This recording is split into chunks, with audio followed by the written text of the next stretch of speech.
question, it's clearly mentioned that as we are going to do the 900 resources hours must be outsourced.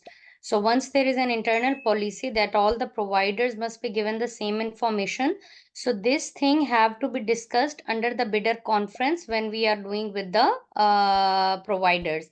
That's the reason I have choose the option B. The conference is required here, so the same information in the same source will go to the all providers. Wonderful, wonderful, very good, Asma. And maybe someone else, or maybe Asma, why it's not C? Because I'm clearly, I can clearly see that it's not A and B, but why not C? Because in the C, it's mentioned as per the statement, the procurement management plan is sent to each provider. When it is sent to each provider, it will not be equivalent and it will not be fair once it's not discussed at the same platform with everyone. Yes, that's one context. In the other context, why usually when this question is presented, the participants are confused between B and C. For the same reason that I have explained in the class earlier, that management plan is an internal document. You do not share that to the external audience, right? That's one reason. And that external audience for now is not even the stakeholder. These are the prospective sellers.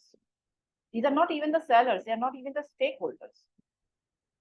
And even if like any of them become the stakeholder, I'm not going to share in that case as well my procurement management plan with them. Why?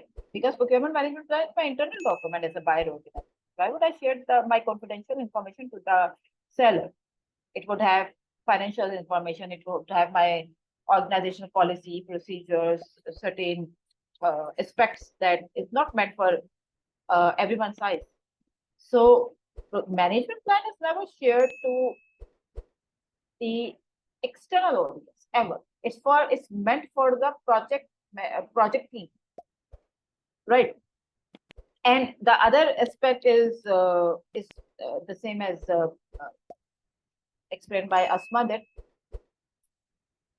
if you provide that to each provider separately, then this is not going to serve the purpose of answering their queries that they may have about the RFP or statement of work. And that should ideally be answered in front of everyone, because the same RFP or a statement of work is received by all the prospective sellers.